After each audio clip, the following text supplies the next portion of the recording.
Shalom, bien-aimés dans le Seigneur, nous sommes dans la joie de pouvoir réellement nous retrouver et pouvoir partager la parole du Seigneur. C'est votre bien-aimé, le pasteur Philippe Mokenge, pour votre émission Louons l'Éternel, une émission qui vous est présentée tous les lundis à partir de 20 heures, une émission qui traite des cantiques, une émission qui loue l'Éternel et qui partage réellement la grâce du Seigneur sur base des cantiques afin de pouvoir permettre à tout un chacun de nous d'adorer et de célébrer Dieu en esprit et en vérité. Que le Seigneur, créateur du ciel et de la terre, de l'univers visible et invisible, qu'il puisse vous bénir, qu'il puisse réellement vous accorder ses grâces, ses faveurs, afin que vous puissiez réellement être dans la joie de pouvoir les servir. Que ce Dieu qui nous a permis de pouvoir réellement avoir ce moment, que le Seigneur puisse réellement assister tout un chacun pour que nous puissions communier et que nous puissions bénéficier de tout ce qu'il a prévu pour nous, tout ce qu'il a préparé pour nous, tout ce qu'il a réellement accordé au travers l'œuvre de la croix, que chacun puisse recevoir et que chacun soit béni, que chacun soit réellement exalté au-dessus, réellement exalté par le Seigneur qui est au-dessus de toutes choses. Nous sommes dans la joie et nous saluons tous les bien-aimés qui soutiennent cette œuvre et qui sont fidèles à cette émission. Que l'Éternel puisse réellement vous accorder sa paix, que le Seigneur puisse accorder les réponses que vous attendez, que le Seigneur puisse vous assister au quotidien, que le Seigneur puisse vous donner tout ce dont vous avez besoin, afin que votre joie soit parfaite et que vous puissiez le louer et le célébrer de tout votre cœur. Nous sommes dans la joie de pouvoir réellement nous retrouver. Et voilà pourquoi nous ne cessons de glorifier le Seigneur et nous ne cessons de pouvoir vous bénir. Salutations à notre sœur Nathalie, nous saluons le bien-aimé Farid, nous saluons le bien-aimé José, le bien-aimé Guilain, nous saluons la sœur Cathy, la sœur Sylvie, la sœur Bia, le bien-aimé Gabin, nous saluons le bien-aimé Le Bien, nous saluons le bien-aimé Christian, Luc. Que le Seigneur puisse vous accorder toutes ses faveurs et nous saluons tous ceux qui vont nous suivre dans notre compte YouTube. Nous saluons tous ceux qui vont pouvoir réellement nous suivre en différé. Nous saluons tous ceux qui vont nous rejoindre. Que le Seigneur puisse combler de ses bénédictions, que le Seigneur puisse réellement vous accorder toutes les bonnes choses. Comme vous le savez, l'émission Louons l'Éternel, c'est une émission où nous passons le cantique. Après avoir passé le cantique, nous allons pouvoir parler autour du cantique, d'un point du cantique ou autour de tout le cantique, si le cantique n'a pas beaucoup de points. Donc là, nous allons pouvoir réellement partager la parole en fonction, n'est-ce pas, de ce que le cantique nous offre. Voilà, bien-aimés dans le Seigneur, c'est votre serviteur, le pasteur Philippe Mokenge. Et comme d'habitude, nous allons pouvoir suivre le cantique de notre sœur Ruth, et qui a chanté, il a intitulé La question de Pierre. Nous avons repris l'intitulé de son cantique. Et nous allons écouter et nous allons pouvoir réellement parler par rapport à la grâce qui nous est accordée et par rapport à la charge que nous avons. Et nous allons pouvoir réellement partager la parole du Seigneur avec vous. Que le Seigneur vous soit très favorable, que le Seigneur vous bénisse. Suivons le cantique, après quoi nous allons revenir dans notre studio virtuel pour pouvoir partager la parole du Seigneur dans le nom précieux et glorieux de notre Seigneur Jésus. Amen.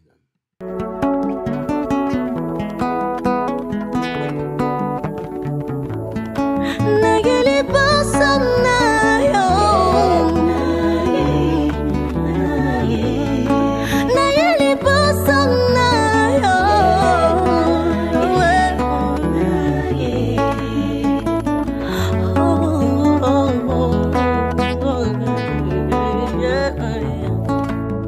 na yo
Sayo ba puta likambo nene sela kate puta muteme kauka kate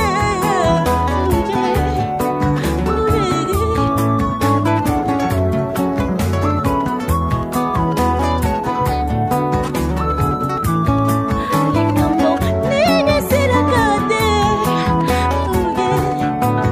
ya wepuna ni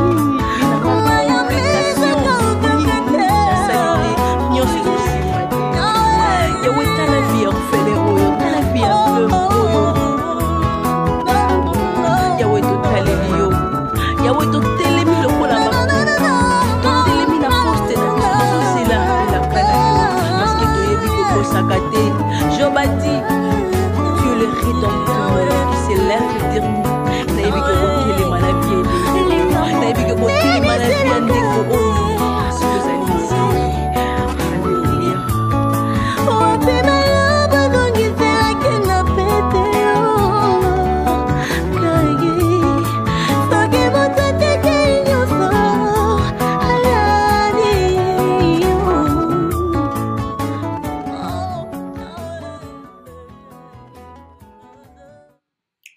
Voilà, bien-aimés dans le Seigneur, que le Seigneur soit loué, que le Seigneur soit béni, que le Seigneur soit exalté pour ce cantique que notre sœur Ruth a dû chanter pour notre édification. Que le Seigneur la bénisse davantage. Voilà, bien-aimés dans le Seigneur, nous sommes bénis par ce cantique et nous allons pouvoir réellement partager, n'est-ce pas, la parole du Seigneur sur base de ce cantique. Nous disons et nous vous rappelons, consommez ces cantiques sans modération.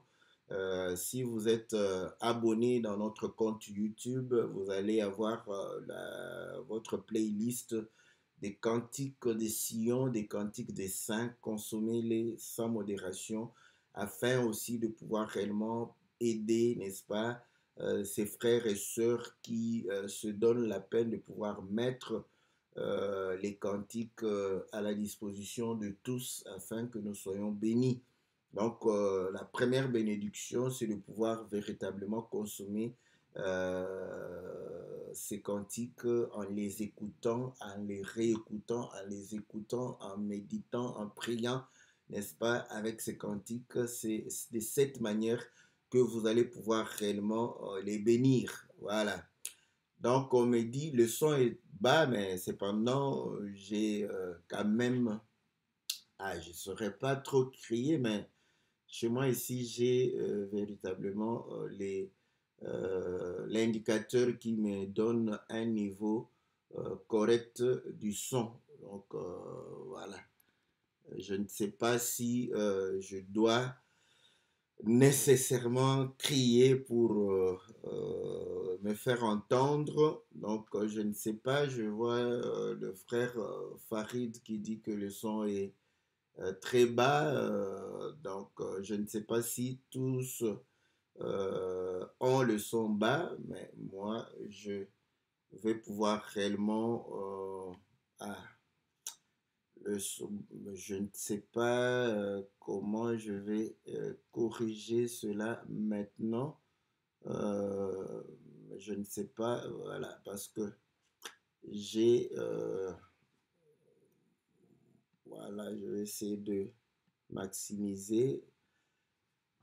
Bon, attendez que je puisse, voilà, chercher les paramètres et voir, voilà, audio, voilà. Donc, nous avons, voilà, je vais essayer.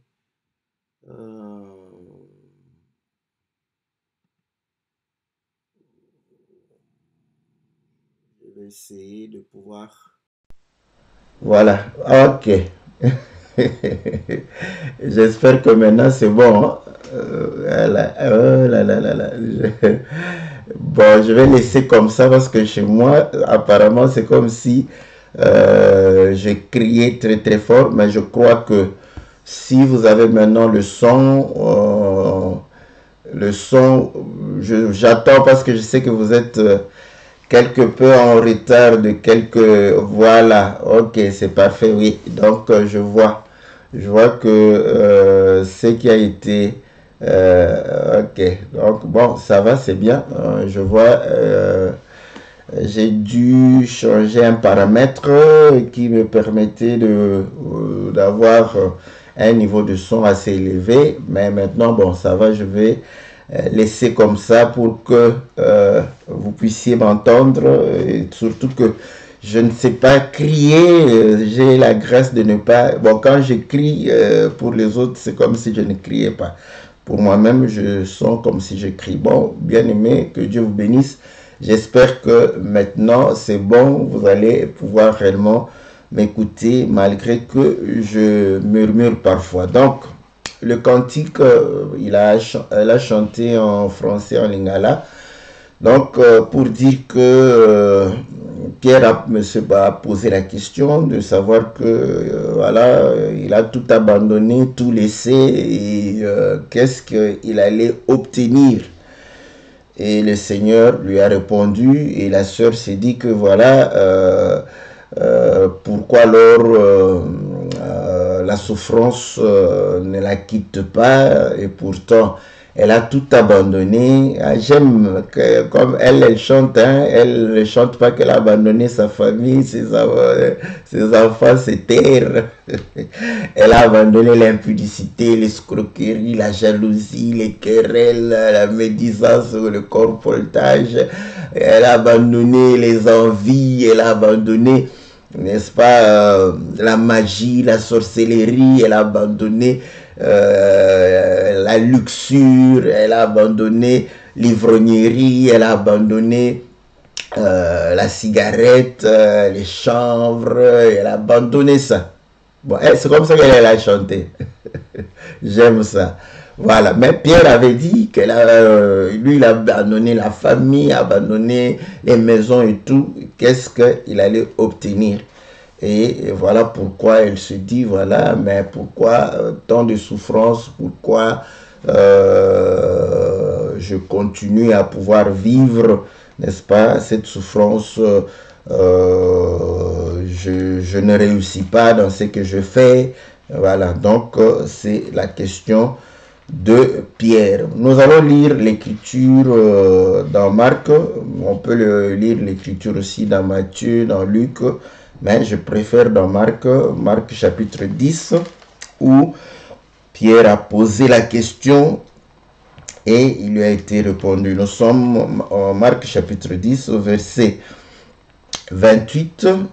la Bible dit ceci, Pierre se mit à lui dire, voici, nous avons tout quitté et nous t'avons suivi.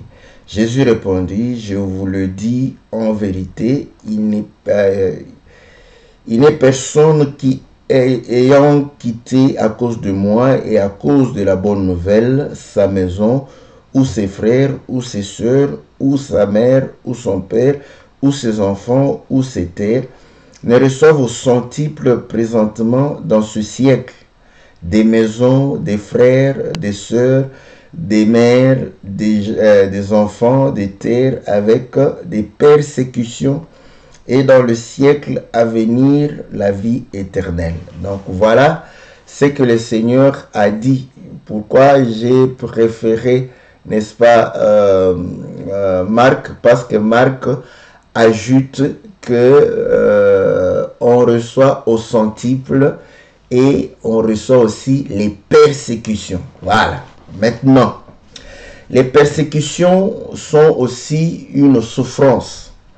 Et c'est là où nous voulons séparer, n'est-ce pas, la souffrance due aux persécutions, la souffrance due au fait que nous témoignons le Seigneur, la souffrance due au fait que nous sommes en train de pouvoir réellement célébrer Dieu, la souffrance due au fait que nous sommes en train de pouvoir vivre la parole, nous tenons à la parole, nous condamnons tout ce qui se fait dans les ténèbres.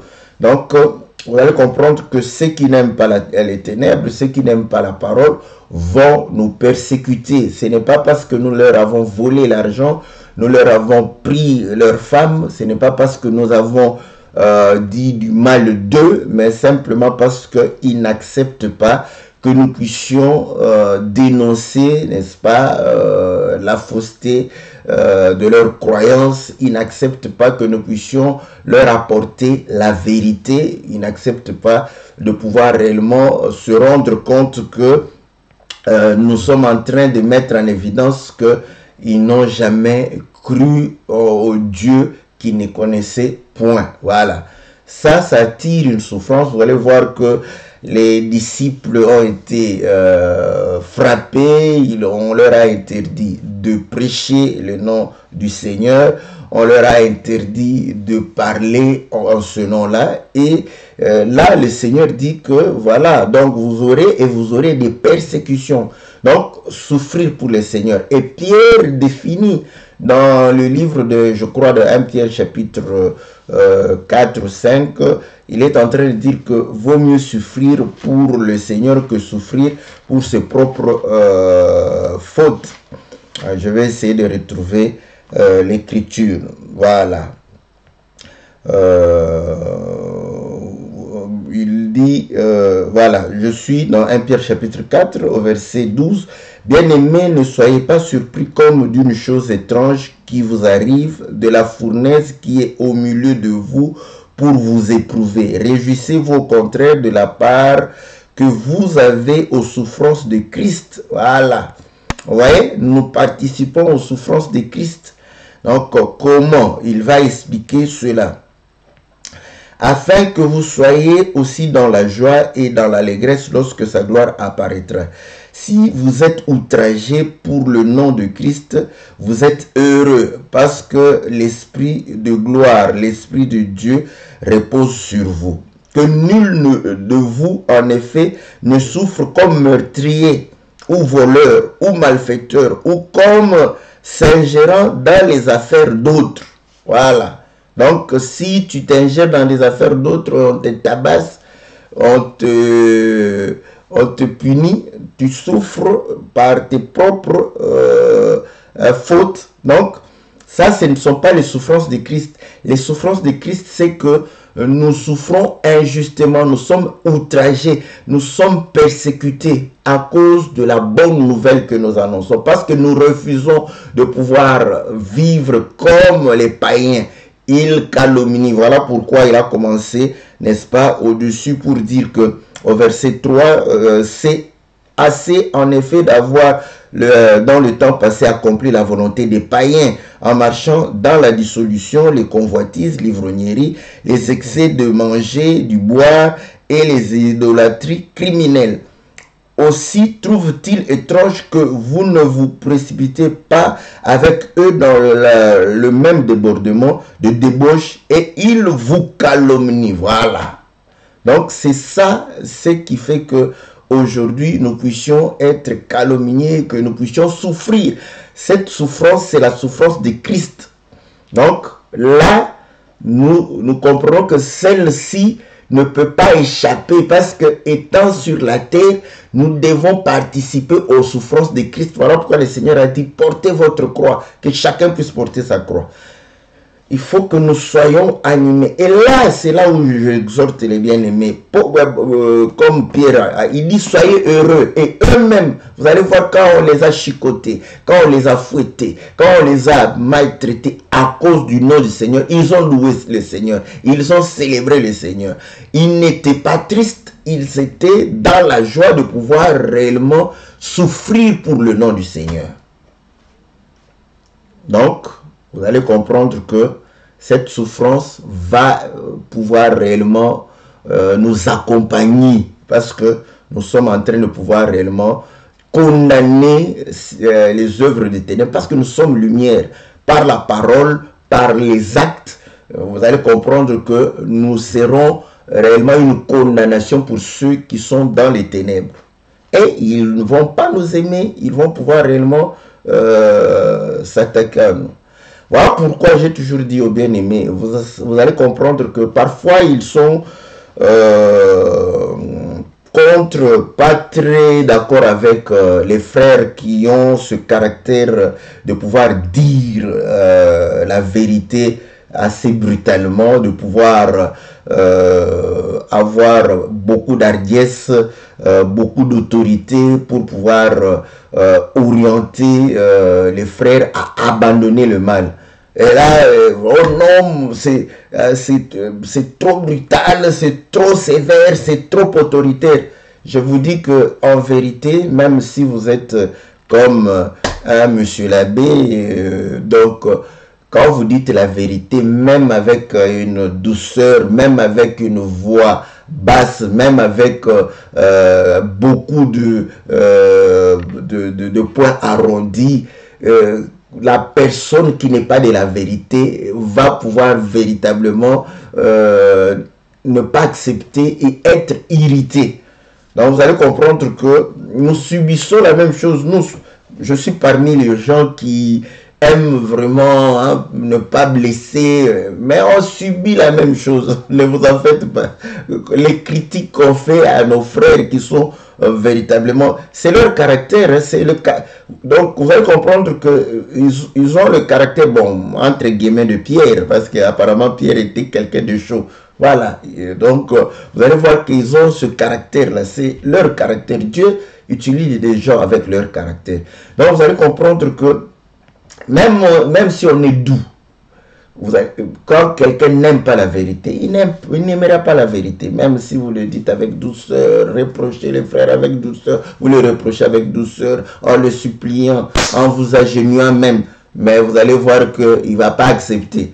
Donc nous comprenons que si le Seigneur ne touche pas quelqu'un, que vous puissiez tonner sur lui, que vous puissiez murmurer à son oreille, il ne va pas se convertir. Donc, soyons aussi, acceptons les gens tels qu'ils sont. C'est vrai, de temps en temps, nous avons besoin aussi d'avoir cette facette d'autorité et aussi ils ont besoin d'avoir cette facette de douceur afin que les choses soient équilibrées. Voilà. Maintenant, le Seigneur a dit Pierre que vous allez avoir au centuple dans ce siècle. C'est là où je veux. Maintenant, cette souffrance, il y a une autre souffrance où vous ne savez pas manger à satiété, vous ne savez pas vous habiller, vous ne savez pas avoir un abri pour pouvoir vous loger. Donc, voilà, cette souffrance liée, n'est-ce pas, à ce qui est nécessaire à la vie d'un homme. Donc, et le Seigneur, pourtant, il a garanti dans le livre de Matthieu, pour dire que ne vous inquiétez pas de ce que vous allez manger, de ce que vous allez boire, de ce que vous allez vous vêtir. Mais cependant, vous ne vous inquiétez pas, mais vous n'avez pas assez à manger, vous n'avez pas les habits suffisants, vous n'avez pas un toit. Donc voilà, c'est cette souffrance-là, je crois aussi qu'elle est en train de pouvoir réellement se poser des questions. Mais je crois que les réponses sont dans la Bible. Voilà. Donc nous allons pouvoir lire. Le Seigneur qui promet au centuple, il est le même hier, aujourd'hui et éternellement. Voilà pourquoi nous avons toujours dit, rien n'est nouveau sur la terre. Ce qui est a été, ce qui sera l'a déjà été. Donc nous comprenons une chose, que quand le Seigneur promet que celui qui a tout quitté pour lui, il aura au centuple. Mais nous avons déjà des hommes qui ont tout quitté. Abraham, lorsque vous lisez dans Genèse chapitre 12, vous allez voir que le Seigneur vient et lui dit, sors. Et là même, vous allez comprendre que Abraham va sortir de sa patrie, va sortir de sa nation, de la maison de son père. Et il allait dans un pays inconnu. Voilà. Donc, nous devons jeter les regards vers Abraham pour voir comment le Seigneur l'a béni. Écoutez, vous savez que Abraham a donné naissance à Isaac. Et je prends les termes qui sont vraiment, qui correspondent à ce que nous avons lu. Vous aurez au centuple. Bon, voyons ce qu'Isaac a fait. Parce qu'Isaac a reçu au centuple. J'ai parlé d'Abraham, mais je passe par Isaac parce que là-bas, c'est noir sur blanc qu'il a reçu au centuple. Voilà. Lisons dans Genèse chapitre 26. Genèse chapitre 26, au verset 12. Isaac s'aima dans ce pays et il recueillit cette année le centuple, car l'Éternel le bénit. Voilà. Ouais. Quand le Seigneur a dit, vous aurez au centuple, donc les gens, en tout cas, croient que voilà, le Seigneur a dit, on aura au centuple. Vous commencez à prier, Seigneur, tu as dit que nous aurons au centuple, donne-nous ça. Vous n'aurez pas, parce que il faut aller voir ceux qui ont reçu au centuple. Qui a reçu au centuple, c'est Isaac. Et comment il a reçu? Il a sémé. Voilà. Parce que tu ne peux pas avoir au centuple sans que tu n'aies sémé. Vous allez comprendre encore que le Seigneur, dans Matthieu chapitre 13, va donner encore, je parle du centuple seulement, parce que c'est ça, nous aurons au centuple. Le Seigneur dit que un semeur est sorti, la semence est tombée le long du chemin, dans les épines, dans les pierres et dans la bonne terre. Je suis en train de parler, je sais que nous aimons les révélations, mais aujourd'hui, je suis en train de parler des choses parce que les gens souffrent. Ils ne savent pas nouer les deux bouts de mois, ils ont des difficultés de payer la scolarité des enfants, ils ont des difficultés de payer le loyer et tout ça. Bon, quand je parle de ça comme ça, vous allez voir que les degrés de difficulté dépendent aussi des pays dans lesquels on vit. C'est là où je dis qu'il faut que nous cessons avec l'évangile qui s'adapte, n'est-ce pas, à des contrées. Donc, quand vous êtes dans le tiers-monde, là, vous commencez à prêcher les gens la foi où tout s'obtient par la simple prière. Et c'est là où nous disons que vous allez comprendre que les difficultés vont pouvoir différer. Mais parlons, j'ai pris tous les frères qui sont en Europe, aux États-Unis, au Canada, dans les pays assez développés où réellement, même si on manque, bon, il y en a aussi qui arrivent à ce qu'ils aillent dans des restos de cœur, demander de la nourriture. Oui, mais ils sont rares. Donc, pour le manger, on en a quand même. Pour le vêtement, on en a quand même. Voilà pourquoi les hommes du Dieu, quand ils arrivent ici en Europe et quand ils rentrent, ils nous critiquent. Hein, je vous dis ce qu'ils disent. Hein, moi, je ne cache rien. La plupart d'entre eux, ils disent que voilà, nous rentrons avec beaucoup d'habits, nous rentrons avec beaucoup de biens, mais pas beaucoup d'argent. Oui, parce que dans la culture dans laquelle nous vivons maintenant, je vous l'ai dit, mes frères qui sont en Afrique, au Congo, on ne distribue pas l'argent entre nous. Au Congo, quand nous étions au Congo, en Afrique, quand quelqu'un vient te voir, avant qu'il ne parte, tu lui donnes de l'argent en guise de transport. Ici, ça ne se fait plus. Bon, certainement quand tu viendras, tu vas nous accuser de ne plus avoir l'amour, parce que tu auras ton verset. Dans les derniers temps, les gens n'auront plus l'amour, ils seront égoïstes. Tu vas mettre ce verset. Mais ici, l'argent ne se gagne pas, on ne distribue pas l'argent. Nous, on le gagne par la sueur, voilà. Donc, c'est comme ça, on est devenu comme ça. Parce que moi aussi, quand je reçois les frères et soeurs, quand ils partent, je ne leur donne pas le transport. Mais pourtant, quand j'étais en Afrique, je le faisais. Parce que quand un frère vient me voir, et si j'ai l'argent, je ne manquerai pas de lui donner. Je vais lui dire, ah, tu payes le transport. Ou s'il a son transport, je lui dis, bon, tu payes le lait pour les enfants. C'était comme ça, c'était dans nos cultures, c'était dans nos mœurs.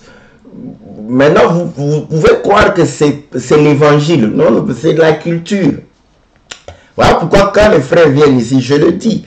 Et là, vous allez demander aux pasteurs qui sont venus ici. Vous allez voir que les valises seront pleines. Pourquoi nous donnons ce que nous avons?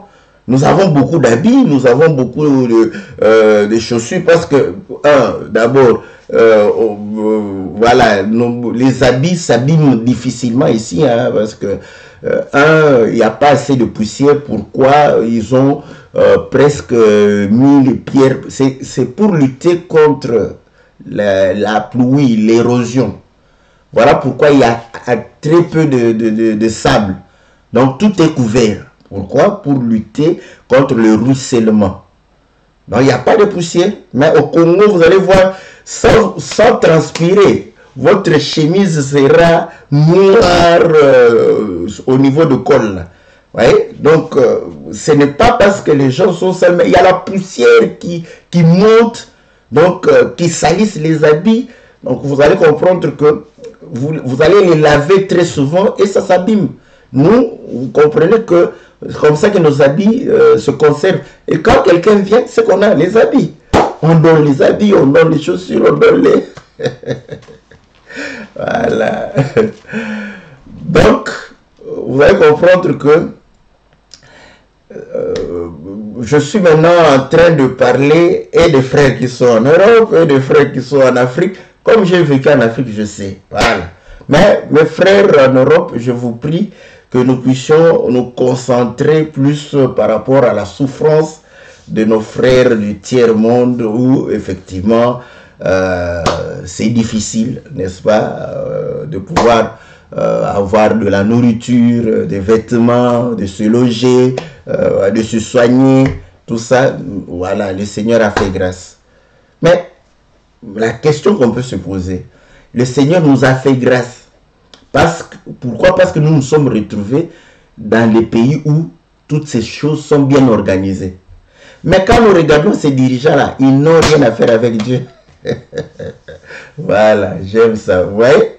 Donc, c'est là où nous donnons la réponse à nos frères, n'est-ce pas? Que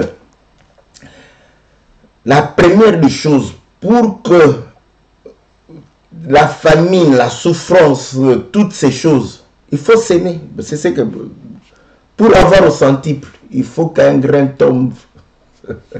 Donc, pour que les grains ne tombent pas au hasard, les grains tombent parce qu'un semeur est sorti.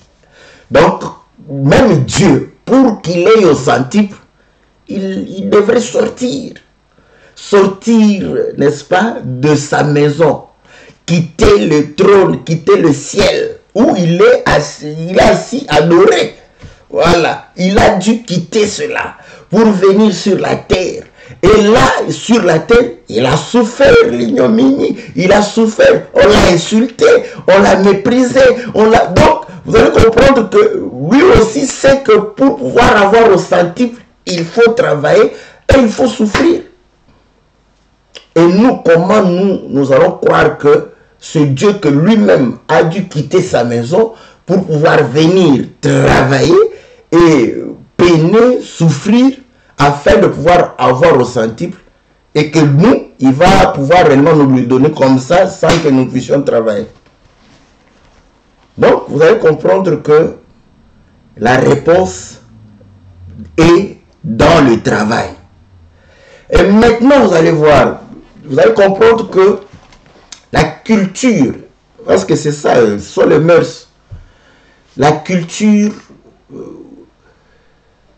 dans laquelle les gens vivent influence beaucoup les gens. Parce que j'enlève tous les frères qui prient, n'est-ce pas, en Afrique, partout dans les tiers-mondes. Prenez même les païens, ils souffrent comme vous. Et prenez maintenant les dirigeants, vous allez voir que les dirigeants ne veulent pas travailler. Voilà, ça commence par ceux qui dirigent, ils ne veulent pas travailler pour le peuple. Et vous allez remarquer que dans le tiers-monde, on y va au travail pour faire 8 heures au travail, pas 8 heures de travail.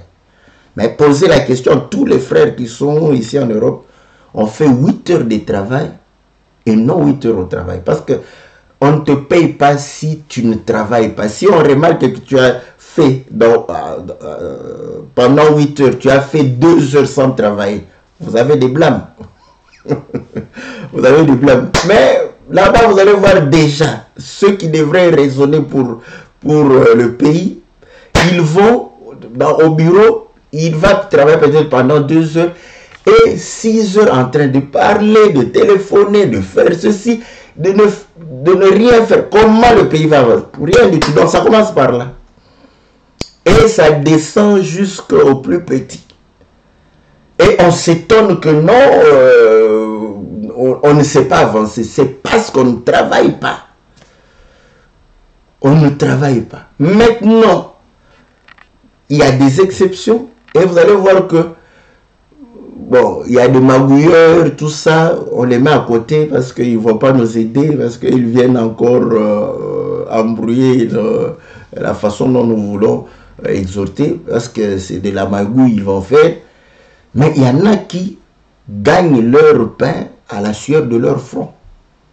Posez à ces gens-là la question. Comment ils ont réussi? Vous allez voir qu'ils ont peiné. Ils ont travaillé. Ils ont souffert. Voilà. Prenons maintenant Abraham qui quitte sa maison, qui quitte, n'est-ce pas, la maison de son père, qui quitte sa patrie, qui quitte tout et qui suit le Seigneur. Et vous allez comprendre que c'était un travailleur. Vous savez pourquoi dans Genèse chapitre 13, ils se sont séparés avec Lot? Parce qu'il y avait beaucoup, n'est-ce pas, des brebis et tout ça. Et vous allez comprendre que leurs bergers ont commencé à se quereller. Donc, ils travaillaient. Et c'est à cause de ce travail-là qu'ils se sont séparés. Isaac va pouvoir réellement vivre dans une situation où c'était difficile parce que dans le pays où Dieu l'a béni au centuple, quand il a commencé à s'enrichir, les gens ont été jaloux de lui. Je ne veux pas aller dans cet aspect spirituel parce que c'est comme ça que j'ai dit que quand tu t'enrichis de la parole, tu commences à témoigner la parole, les gens seront jaloux de vous. Donc voilà, on laisse... nous on s'exhorte par rapport, n'est-ce pas? Donc vous allez comprendre que la vie éternelle nous est promise, ok? Les persécutions nous sont promis aussi, ok? Mais vous allez comprendre qu'il nous est promis au centuple. Mais le centuple ne vient pas sans le travail. Donc, que quelqu'un ne te prêche pas que non, crois seulement Dieu fera. Ça, si tu l'entends aussi de la part de nous, comprenez que nous sommes, comme les gens disent que voilà, nous baissons les bras, nous commençons à espérer comme tout le monde, voilà. Non, il faut se dire que c'est par le travail que Dieu bénit. Donc, il a fallu que Isaac puisse s'aimer. Et les semailles, quand on fait les semailles, on souffre. C'est une période où on doit labourer, on doit mettre la semence et attendre. Donc, vous allez comprendre que là, voilà pourquoi, quand Jacques parle, n'est-ce pas, du laboureur, si vous n'avez pas la patience, vous n'allez jamais récolter. Lisons, n'est-ce pas, ce que Jacques est en train de pouvoir dire. Dans le livre de Jacques, cherchons. Voilà, Jacques dit ceci. Jacques chapitre 5, au verset...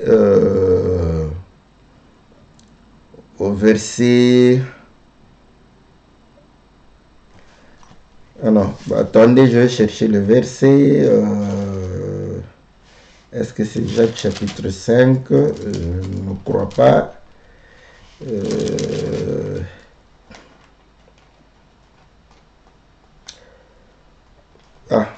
Je cherche le verset là où on est en train de parler de laboureur qui, après avoir... oui, je suis là. Je crois que... Bon, je vais lire. Voilà. Jacques chapitre 5, verset 7. Soyez donc patients, frères, jusqu'à l'avènement du Seigneur. Voici, le laboureur attend le précieux fruit de la terre, prenant patience à son égard jusqu'à ce qu'il ait reçu les pluies de la première et de l'arrière-saison. Ça, c'est bon. Ouais. Donc, vous allez comprendre que quand quelqu'un laboure la terre, je vous dis qu'il souffre. Les mecs en a vécu l'expérience. Lisons dans Genèse chapitre 5. Vous allez voir que les mecs vont dire non, non, non, non, non. Au verset 28. Les mecs âgés de 182 ans engendra un fils. Il lui donna le nom de Noé en disant: celui-ci nous consolera de nos fatigues et du travail pénible de nos mains provenant de cette terre que l'Éternel a maudit. Donc, vous voyez que c'est un travail pénible. Voilà. Donc, on donne aussi 2 Timothée chapitre 2, n'est-ce pas? 2 Timothée chapitre 2. Paul est en train de pouvoir exhorter au chapitre 6. Il dit ceci. Voilà. Au verset 6. Il faut que le laboureur travaille avant de recueillir le fruit. Avant de récolter au centuple. Avant d'avoir au centuple. Il faut travailler. Bon. Tu vas me dire qu'il n'y a pas de travail. Pourquoi? Parce que nous avons la conception de pouvoir aller travailler chez autrui. Mais vous savez pourquoi le Seigneur disait qu'en Israël, qu'il n'y aurait pas de pauvres? Parce qu'on vient de voir, il faut travailler. Mais quand tu travailles, il faut avoir de la patience. Parce que le laboureur, quand il laboure, il attend la pluie de la première saison et de l'arrière-saison, afin de pouvoir recueillir. Donc nous comprenons qu'il faut le travail, mais il faut de la patience aussi. Parce que sinon, vous allez prier pour que Dieu puisse réellement vous donner le ricin de Jonas, qui a été sémé le même jour et qui a grandi le même jour. Voilà. Donc, il faut de la patience. Or, la patience est mesurée par rapport au fait qu'on puisse supporter la souffrance. Voilà ce qui manque à beaucoup de frères.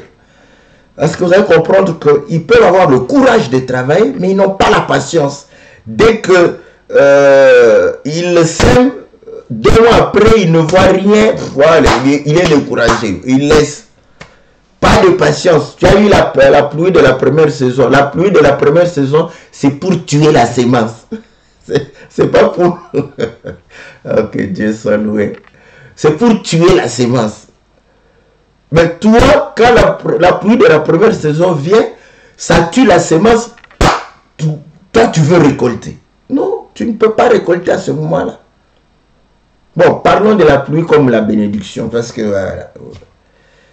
mais pour que tu puisses commencer ton affaire, il faut la pluie de la première sémence. Il faut l'investissement, c'est ça, la pluie de la première sémence. Hein, je ne veux pas aller au ciel, nous sommes sur la terre, la marche de l'Autriche. Voilà. Donc, pourquoi? Parce que il faut investir. Maintenant, si on te donne, Dieu te fait grâce d'avoir de l'argent pour investir. Oui, mon Dieu. C'est là où l'homme n'a pas de patience. C'est sur l'investissement qu'il va pouvoir s'abattre et bouffer son investissement. Après, il attend. Quand la pluie de l'arrière, ça n'arrivera jamais parce que tu as bouffé l'investissement. Donc, vous allez comprendre qu'il faut de la patience. Il faut travailler, il faut s'aimer et attendre. Or, la patience est liée à la souffrance. Donc, c'est un temps de souffrance. Vous allez souffrir. Mais il faut accepter cette souffrance comme par rapport aux choses de Dieu. Pierre dit que nous devons souffrir maintenant par rapport à la gloire qui viendra et nous allons partager cette gloire. La même chose, le travail, quand tu travailles, tu souffres, mais il y aura une gloire quand tu auras la récolte, quand tu vas récolter ce que tu as sémé, quand tu auras récolté le fruit du travail que tu as fait. C'est là où tu vas partager cette gloire-là. Quand on ne comprend pas ça, on fait des longues journées dans des permanences en train de prier, Seigneur, le Dieu d'Abraham, d'Isaac et de Jacob. Mais Abraham a travaillé, Isaac a travaillé, Jacob a travaillé. Disons Jacob. Genèse chapitre 30. Oh là là là là, le temps passe vite. Hein? Genèse chapitre 31. Je commence au verset 38. Voilà 20 ans que j'ai passé chez toi. Tes brebis et tes chèvres n'ont point avorté, et je n'ai point mangé les béliers de ton troupeau. Je ne t'ai point rapporté de bêtes déchirées. J'en ai payé le dommage. Tu me redemandais ce qu'on me volait le jour et ce qu'on me volait de nuit. La chaleur me dévorait pendant le jour et le froid pendant la nuit. Et le sommeil fuyait de mes yeux. Voilà l'homme, le Dieu d'Abraham, d'Isaac et de Jacob. Voilà comment il a été béni. Il ne dormait pas la nuit, la chaleur. Toi, tu aimes garder le teint de ta peau là. Et d'ailleurs, voilà pourquoi tu aimes l'hydroquinone pour pouvoir l'éclaircir davantage. Mais lui, il n'a pas cherché à pouvoir conserver. Vous savez que la femme de Cantique a chanté que le soleil m'a brûlé. Le soleil brûlait sa chair. Et sa teinture, la brillante, a été ternie par le soleil. Il a travaillé. La nuit, il avait froid. Il payait ce qu'on lui volait. Donc, il a travaillé, il a travaillé. Écoutez maintenant. Voilà 20 ans que j'ai passé dans ta maison. Je t'ai servi 14 ans pour tes 2 filles et 6 ans pour ton troupeau, n'est-ce pas? Et tu as changé 10 fois mon salaire. Or, quand vous lisez, vous allez voir que les 6 ans là, c'était aussi pour que lui ait une partie de son troupeau. Donc, Jacob, prenez maintenant la prière qu'il avait faite au Seigneur, parce qu'il a fait avant d'aller. Il a dit, Seigneur, si tu es avec moi, si tu me donnes tout ce dont j'ai besoin, je te donnerai la dîme. Il a fait la prière, comme nous aussi nous faisons la prière. Mais il ne s'est pas limité à pouvoir faire la prière. Quand il est allé là-bas, il a travaillé, il a souffert. Maintenant, écoutez, quand il est devant son frère, n'est-ce pas,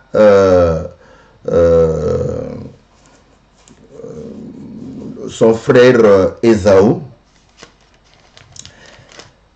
écoutez ce qu'il dit.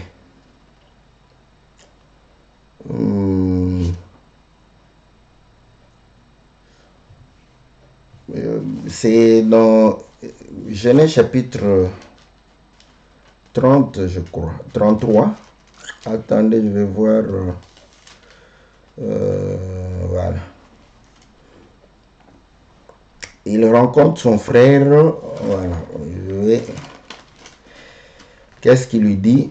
33, réconciliation avec... ce sont les enfants, j'ai trouvé à quoi tu as destiné ce camp. Voilà.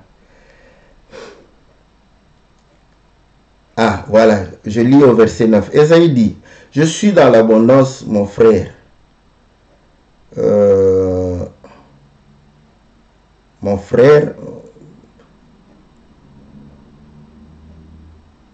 je suis là. Je suis là. Donc, je suis dans l'abondance, mon frère. Garde ce qui est à toi. Et Jacob répondit, non, je te prie, si j'ai trouvé grâce à tes yeux, accepte de ma main mon présent, car c'est pour cela que j'ai regardé ta face comme on regarde la face de Dieu, et tu m'as accueilli favorablement. Accepte donc mon présent qui t'a été offert, puisque Dieu m'a comblé de grâce et que je ne manque de rien. Il insista auprès de lui et Ésaü accepta. Vous voyez? Donc ici, il démontre à Ésaü que Dieu lui a comblé de grâce. Il ne manque de rien. Il a beaucoup de biens. Il donne aussi. Mais comment il les a obtenus? Nous rentrons. Il dit à qui? À Laban, tu as changé 10 fois mon salaire. Tu as changé 10 fois mon salaire. J'ai été brûlé par le soleil. J'ai été victime du froid. Tout ce qu'on me volait, j'ai payé. Donc, vous voyez, il est le Dieu d'Abraham. Abraham a travaillé. D'Isaac, Isaac a travaillé. De Jacob, Jacob a travaillé. Il n'est pas le Dieu de paresseux. Voilà, c'est ça. Donc, maintenant, en Israël, comme je disais, Dieu disait qu'il n'y aura pas de pauvres. Vous croyez qu'il pensait qu'il va donner aux gens comme ça l'argent? Non. Il n'y aura pas de pauvres parce que chacun avait sa portion de terre. Donc voilà, il dit que comme vous avez tous des terres, il n'y aura pas de pauvres parce que moi je vais envoyer la pluie. Mais sauf que je ne vais pas venir labourer vos terres. Dieu bon. Donc voilà, il dit, il n'y aura pas de pauvres. Je vais envoyer la pluie pour s'aimer et je vais envoyer la pluie pour amener, n'est-ce pas, la semence à la maturité. Et vous allez récolter. Et personne ne pourra être dans la disette. Lisons dans le livre, je crois, de Deutéronome, si je ne me trompe pas. Deutéronome.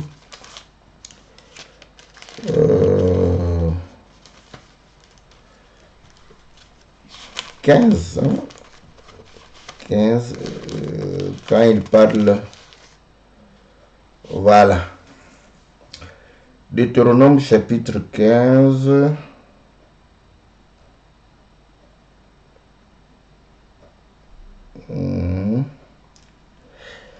au verset, je commence à quel verset?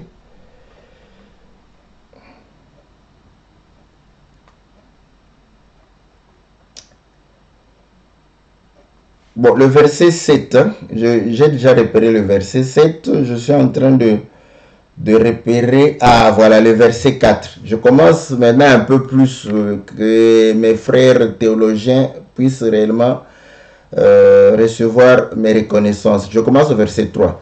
Tu pourras presser l'étranger, mais tu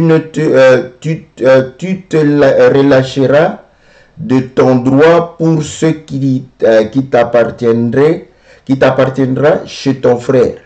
Toutefois, il n'y aura point d'indigent chez toi, car l'Éternel te bénira dans le pays que l'Éternel, ton Dieu, te fera posséder en héritage. Vous voyez, le verset 4 dit qu'il n'y aura pas d'indigents, il n'y aura pas de pauvres. Maintenant, au verset 7, il dit, s'il y a chez toi quelqu'un indigent d'entre tes frères, dans une de tes portes, au pays que l'Éternel, ton Dieu, te donne, tu n'endurciras point ton cœur et tu ne fermeras point la main devant ton frère indigent. Mais tu lui ouvriras ta main et tu lui prêteras de quoi pourvoir à ses besoins. Garde-toi d'être assez méchant pour dire en ton cœur, la 7e année, l'année du relâche approche. Garde-toi d'avoir un œil sans pitié pour ton frère indigent et de lui faire un refus.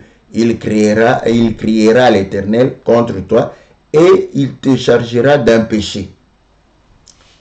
Mais maintenant, l'année de la relâche, c'était dû à quoi? Nous rentrons, n'est-ce pas? Nous rentrons au premier verset, je crois. La Bible dit ceci.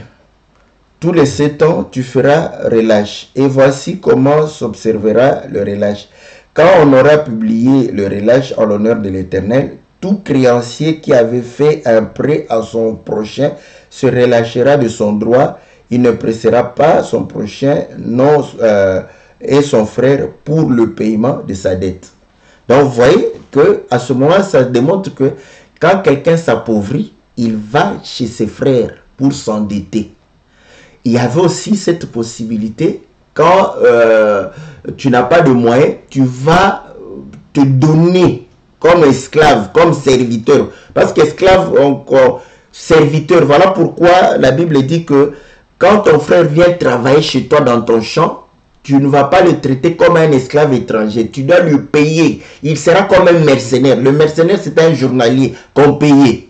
Donc, vous allez comprendre que dans la logique de la Bible, si vous travaillez chez un frère, vous êtes esclave, vous êtes ouvrier, vous êtes salarié. Donc, maintenant que nous sommes des salariés, en réalité, actualisons, nous sommes des esclaves.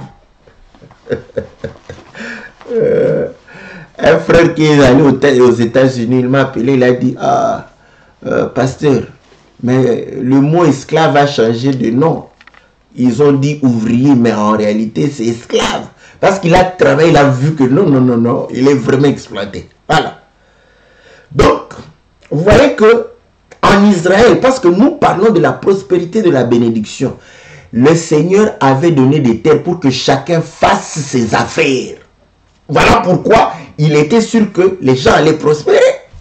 Pourquoi celui qui travaille, qui plante, qui élève, va voir son cheptel se multiplier, voir ses récoltes, n'est-ce pas, être abonnantes. Voilà. Maintenant, il dit que c'est comme ça qu'il n'y aura pas d'indigents chez vous. Chacun aura sa terre, ses affaires, il va travailler. Voilà pourquoi vous allez comprendre que aux États-Unis, parce que eux, ils ont compris, quand ils disent le rêve américain, pourquoi? Parce qu'ils ont inculqué à tout le monde que tu dois travailler pour toi-même. Mais qu'est-ce qu'ils font? Ils vont travailler chez autrui le temps de pouvoir se constituer un capital. Voilà. Tout un pays qui se développe sur des bases de principes bibliques. Mais parfois, ils ne le savent pas. Aux États-Unis, c'est comme ça. Rêve américain. Chacun se prend en charge. Bon, c'est le capitalisme. Le communisme va vous tuer. Va vous tuer. Ouais. Donc, vous allez comprendre que quand un pays est...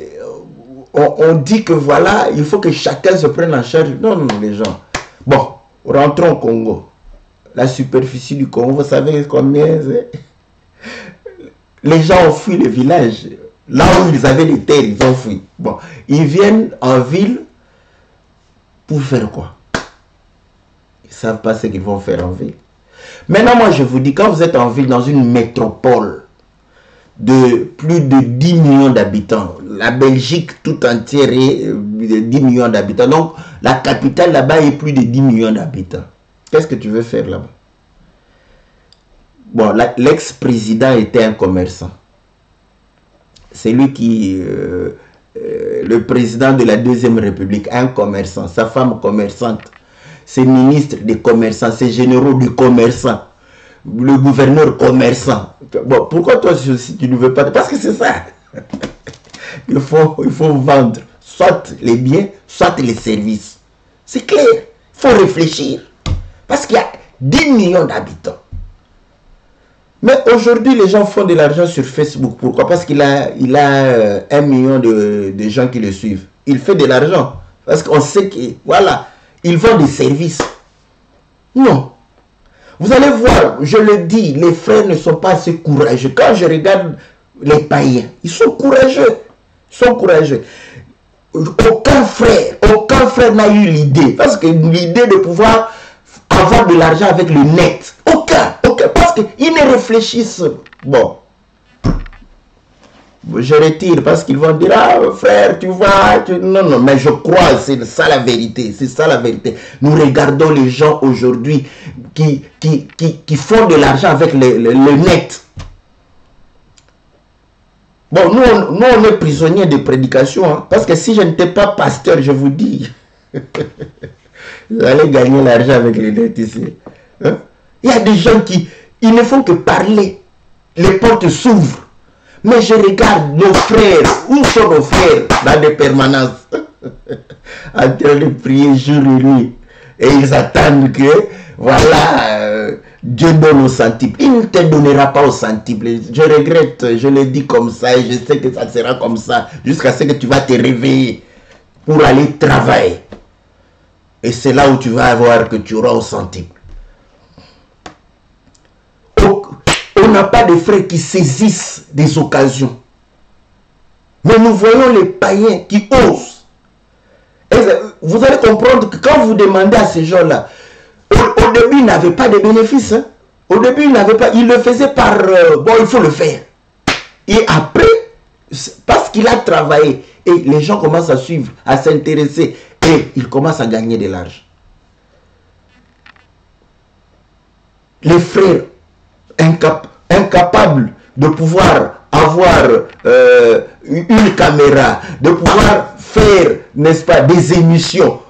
Vous savez, l'émission monologue comme ça, les gens n'aiment pas trop, mais émission où tu es face à un journaliste. Ça attire d'abord, ça attire.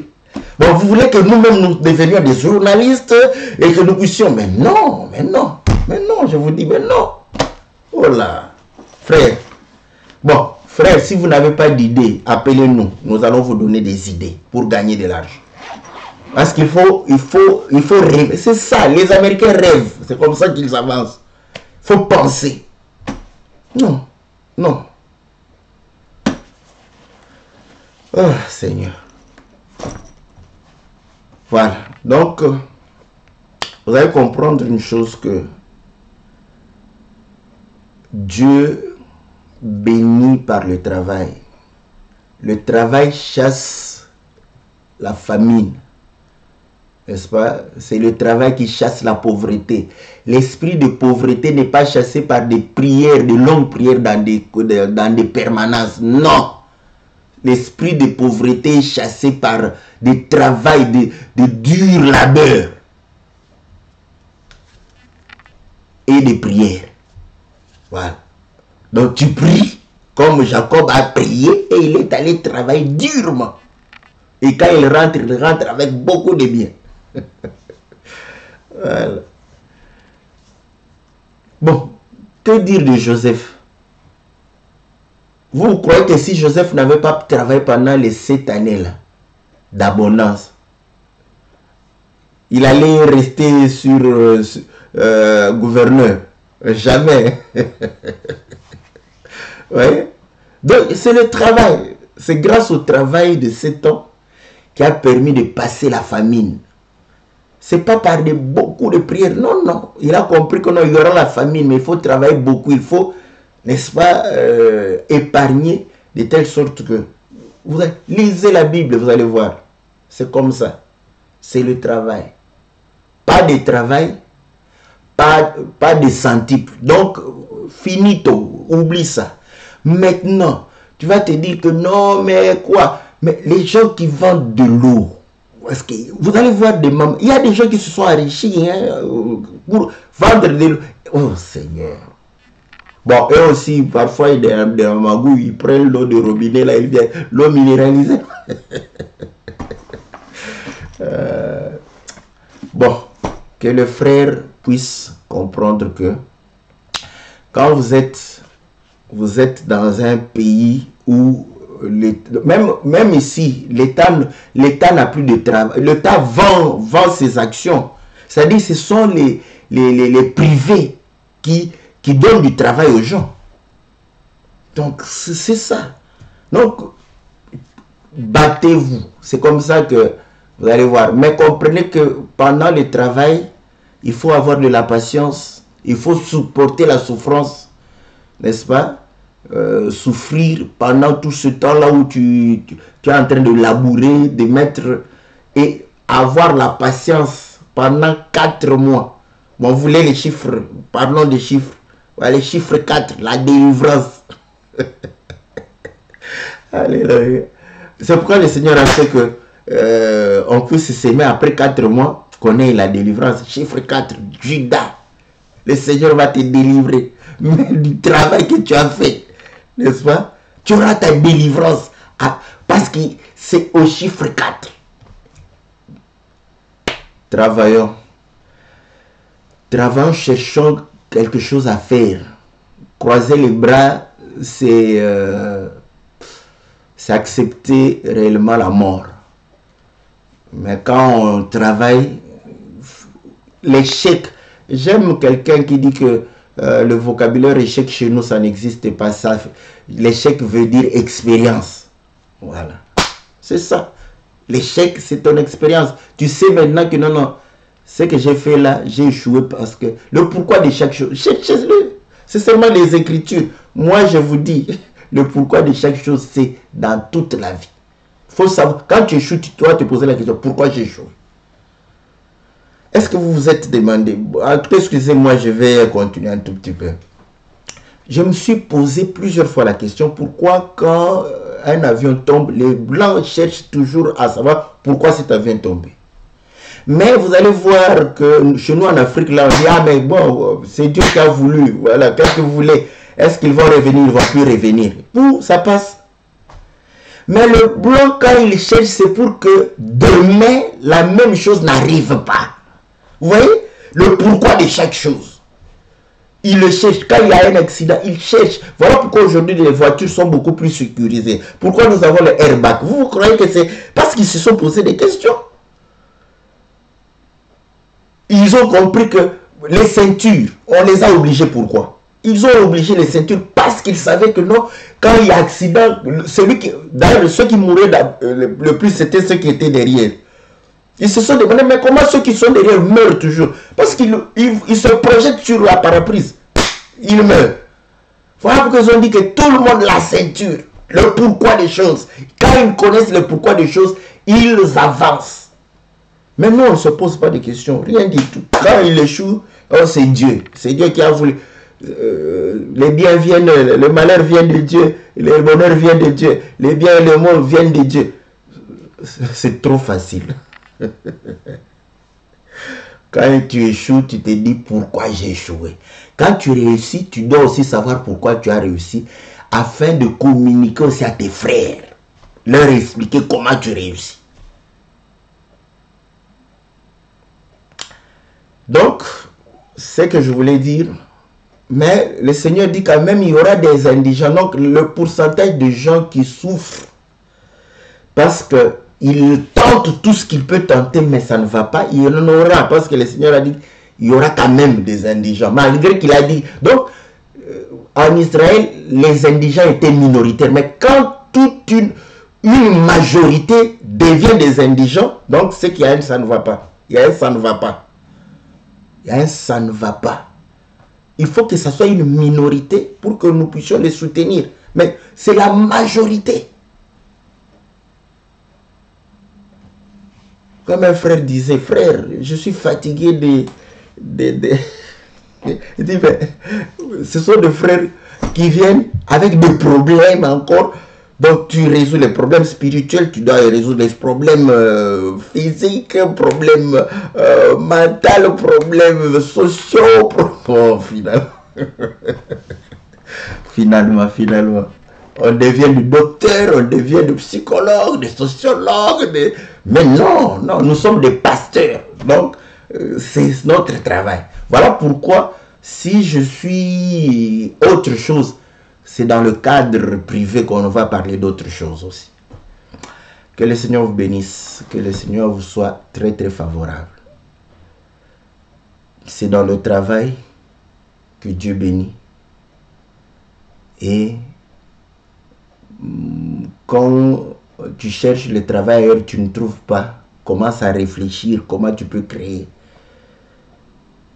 Et Dieu est capable de t'ouvrir les horizons pour que tu aies... Aujourd'hui, ceux qui ont de nouvelles idées, qui tiennent, ce sont qui s'enrichissent. C'est ça. Voilà, que Dieu vous soit favorable, Dieu qui vous bénisse, n'est-ce pas? Et comprenez que le Seigneur ne vous abandonnera pas si vous travaillez. Priez Dieu et travaillez. Priez Dieu et travaillez durement. Dieu vous bénira. On se retrouve mercredi pour l'émission Que la Bible parle et le lundi pour votre émission Louons l'Éternel. Que le Seigneur vous soit favorable dans le nom précieux, glorieux de notre Seigneur Jésus. Amen.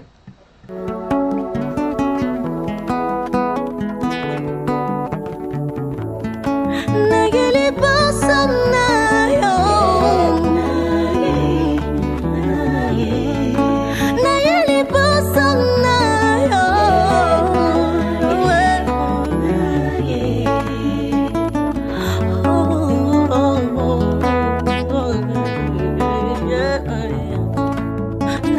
poso na yo.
kotalisa yo bapota likambo nini esilaka te pota motema ekaokaka te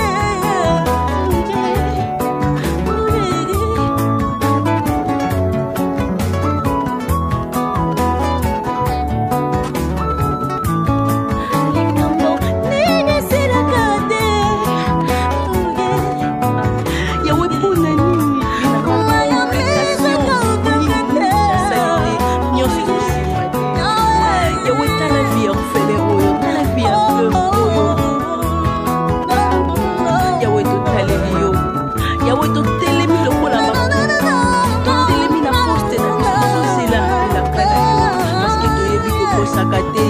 Job a dit, tu es le rédempteur qui s'élève le dernier.